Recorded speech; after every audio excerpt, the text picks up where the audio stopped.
Hello, good morning, जोहर। मैं संजय, आप सभी का न्यूज झारखंड में स्वागत है। चलिए शुरुआत करते हैं आज की झारखंड की बड़ी खबरों के साथ।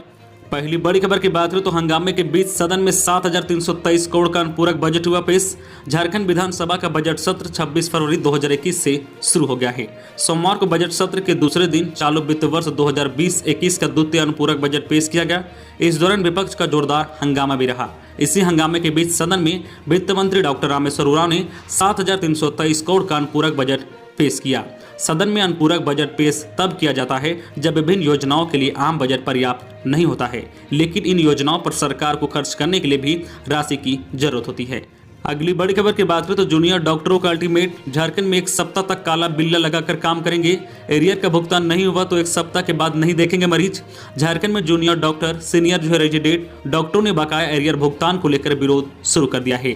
इसमें रिम्स समेत राज्य के विभिन्न मेडिकल कॉलेज के डॉक्टर शामिल हैं। सोमवार को सभी काला बिल्ला लगाकर विरोध जता रहे थे। जूनियर डॉक्टर एसोसिएशन का कहना है कि एक सप्ताह तक काला बिल्ला लगाकर विरोध करेंगे। अगर एक सप्ताह में भी भुगतान नहीं हुआ तो 8 फरवरी से कार्य बहिष्कार करेंगे और मरीज नहीं देखेंगे। अगली बड़ी खबर की बात करें तो सिलेंडर हुआ महंगा। रसोई गैस फिर 25 रुपए महंगी। 3 महीने में 225 रुपए बढ़ी कीमत। सरकारी तेल कंपनियों ने रसोई गैस की कीमत फिर से बढ़ा दी है। इस बार 14.2 किलोग्राम बिना सब्सिडी वाले सिलेंडर के दाम 25 रुपए बढ़ाए गए हैं। इससे इसकी कीमत 876 रुपए 50 पैसे हो गए हैं। इसके साथ ही पिछले 3 महीने में घरेलू गैस की कीमत 225 रुपए बढ़ी है। अगली बड़ी खबर की बात करें तो बीएसएफ में भर्ती होने का शानदार मौका। रिटायर कर्मी भी कर सकते हैं अप्लाई। अगर आपका मन सरकारी नौकरी करना चाहता है और देश की सेवा का भी आप में जज्बा है तो आप बीएसएफ में जॉब के लिए अप्लाई कर सकते हैं। जी हाँ, बीएसएफ में युवाओं के लिए भर्ती निकली है। योग्य और इच्छुक युवा यहां नौकरी कर अपना भविष्य संवार सकते हैं। सीमा सुरक्षा बल की ओर से रोजगार समाचार के माध्यम से भर्ती के लिए अधिसूचना जारी की गई है। अधिसूचना में सीमा सुरक्षा बल की ओर से group A, group B, group C और ग्रुप डी पदों के लिए वैकेंसी निकाली गई है। इसमें जुड़ी और जानकारी के लिए योग्य और इच्छुक उम्मीदवार सीमा सुरक्षा बल की आधिकारिक वेबसाइट bsf.nic.in पर क्लिक करके अधिक जानकारी प्राप्त कर सकते हैं। अगली बड़ी खबर की बात करें तो रांची एसएसपी ने पीसीआर के सभी पुलिसकर्मियों को किया सस्पेंड। लगा था यह आरोप। रांची के एसएसपी सुरेंद्र झा ने शहर के एक पीसीआर के सभी पुलिसकर्मियों को सस्पेंड कर दिया है। सोमवार को यह कार्रवाई की गई है। पुलिसकर्मियों पर एक जानवर गाड़ी को पैसा लेकर छोड़ दिया गया था। इस घटना का वीडियो वायरल होने के बाद एसएसपी सुरेंद्र कुमार झा ने यह कार्रवाई की है। मामला सुखदेव नगर थाना क्षेत्र का है। पशु तस्करों को पैसा लेकर छोड़ने के मामले में रांची के एसएसपी ने पीसीआर 28 के सभी कर्मियों को तत्काल सस्पेंड कर दिया है। अगली बड़ी खबर की बात करें तो छात्रों के चेहरे पर लौटी मुस्कान। व्यवस्था को लेकर परिसर में पसीना बहाते रहे शिक्षक। 23 मार्च 2020 से सभी प्रकार के विद्यालय में बंद कक्षाएं सरकारी आदेश के बाद 1 मार्च से राज्य में विधिवत प्रारंभ हो गया है। कक्षाएं प्रारंभ होते ही जहां एक और विद्यार्थियों के चेहरे पर मुस्कान छा गई है, वहीं दूसरी ओर शिक्षक भी प्रसन्न दिखाई दिए। करीब 1 साल बाद कॉलेज व स्कूल परिषद में विद्यार्थियों के कदम पड़े हैं। हालांकि कक्षाओं के दौरान उपस्थिति रोस्टर लागू होने के कारण कम रही, पर पूरी तरह से कोविड नियमों का पालन किया जा रहा है। अगली बड़ी खबर की बात करें तो गुमला में 12 सड़क होंगी चकाचक। सीएम हेमंत सोरेन को विधायक ने सौंपी सूची। गुमला विधानसभा क्षेत्र के कई गांव ऐसे हैं जहां अब भी सड़क नहीं बनी है। अगर वर्षों पूर्व सड़क बनी भी है तो वह टूट गई है, जिससे लोगों को आवागमन में दिक्कत हो रही है। उन गांवों में सड़क बनने की मांग गुमला विधायक भूषण तिर्की ने किया है। इस संबंध में विधायक ने 12 सड़कों की अनुशंसा किया है। विधायक खुद रांची जाकर मुख्यमंत्री हेमंत सोरेन से मिले, उन्हें सड़क की स्थिति से अवगत कराते हुए ज्ञापन सौंपा है। विधायक ने सीएम से सभी 12 सड़कों की स्वीकृति देकर बनवाने की मांग किए हैं। अगली बड़ी खबर की बात करें तो पेट्रोल डीजल के दाम घट सकते हैं। पेट्रोल डीजल के दाम जल्द घट सकते हैं। वित्त मंत्रालय पेट्रोलियम पदार्थों पर एक्साइज ड्यूटी की कटौती करने पर विचार कर रहा है। एक अधिकारी ने बताया कि राज्य तेल कंपनियों से सलाह मशविरा किया जा रहा है। मंत्रालय चाहता है कि टैक्स को लेकर कोई सही रास्ता निकले। इससे तेल कंपनियों से सहमति मिलने की उम्मीद है। अगर सहमति मिल जाती है तो पेट्रोल डीजल के दाम घटने की उम्मीद है। अगली बड़ी खबर की बात करें झारखंड मौसम विभाग से कि इस बार गर्मियों में रहे अलर्ट। पिछले 10 वर्षों से सबसे ज्यादा तपेगी झारखंड की धरती। झारखंड में इस वर्ष सामान्य से ज्यादा गर्मी पड़ने की संभावना 60% से ज्यादा है। मौसम विभाग के द्वारा सोमवार को इसके लिए अलर्ट जारी किया गया है। फरवरी में बढ़ रहे तापमान को देखते हुए इस वर्ष पिछले 1 दशक से ज्यादा गर्मी पड़ने की संभावना जाहिर की गई है। मौसम विभाग दिल्ली से जारी रिपोर्ट में कहा गया है कि इस वर्ष गर्मियों में उत्तर और पूर्वोत्तर भारत के अलावा देश के पूर्व और पश्चिम हिस्सों में दिन का तापमान सामान्य से ऊपर रहेगा। भारत मौसम विज्ञान विभाग ने सोमवार को मार्च से मई तक के लिए पूर्वानुमान जारी करते हुए यह बातें कही है। अगली बड़ी खबर की बात करें तो दक्षिण पूर्व रेलवे ने शुरू किया मोबाइल ऐप से जनरल टिकट। दक्षिण पूर्व रेलवे ने 1 मार्च से मोबाइल पर जनरल टिकट सुविधा बहाल कर दिया है। इस सुविधा के शुरू होने से अब धनबाद जिले में स्थित जो है कारकेन, भागा, भौरा, मसूदा और पड़ोस के जिले स्थित बोकारो स्टेशन के यात्रियों को भी मोबाइल से जनरल टिकट बुक करने का विकल्प मिल गया है।